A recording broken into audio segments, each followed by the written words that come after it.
Napoleon was a French military leader in the 1800s. He wanted to conquer much of Europe in 1812. This is why the German states were not safe. He wanted to expand his empire. German states had their own government but shared all the same culture. This is a picture of Europe in 1812, who was controlled by the British, Napoleonic dependent and allies of Napoleon. Elements of nationalism. If a nation shares these elements, it will unite. If it does not, it will be ripped apart. Shared religion, shared history, shared language, shared territory, shared culture. Bismarck formed an alliance in 1864 with Austria. They defeated Denmark and took the two provinces.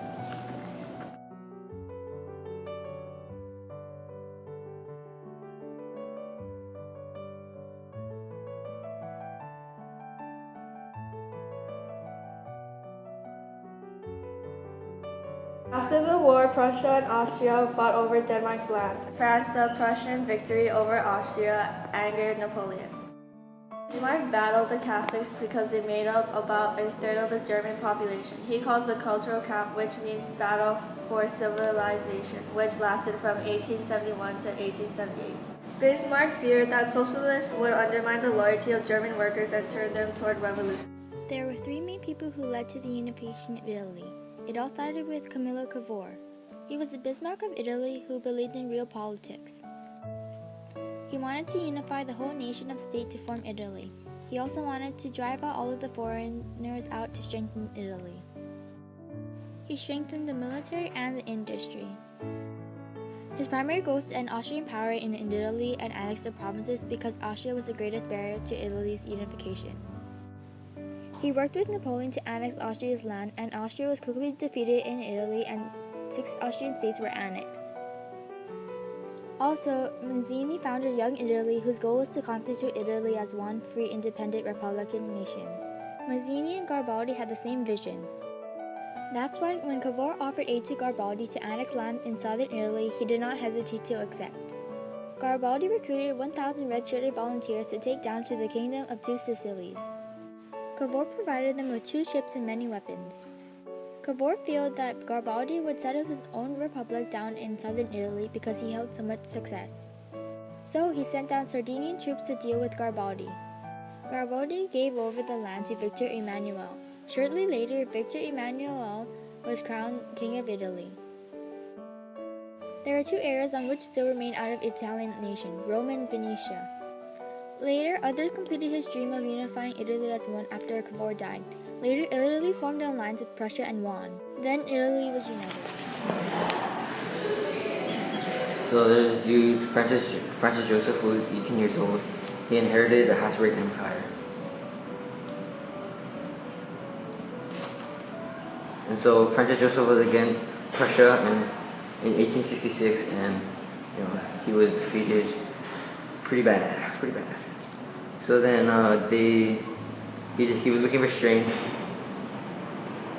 So he felt pretty weak, and so he was looking for strength. And then he met with this Hungarian leader named Pharaonic Deak, and he compromised with him for the dual monarchy.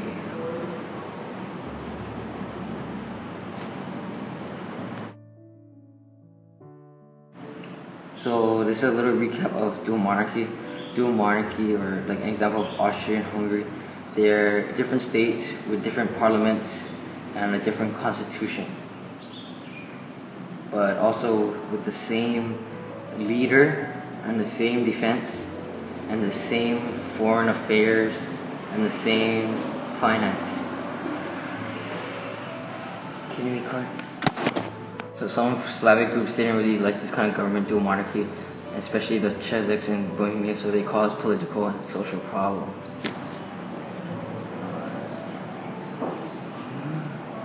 For the Ottoman Empire, other great European countries that were powerful eagerly took and wanted land from the Ottoman Empire.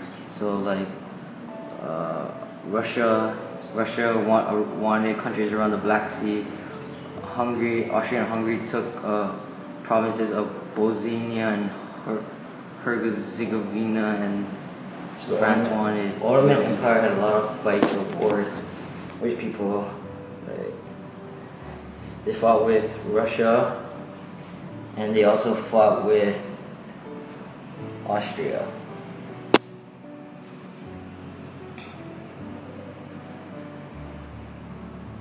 And then for Russia, France and Britain were together, and they like jumped in and out. Like they decided which side was the stronger side, so they either went sides with Russia or they went sides with the Ottoman Empire.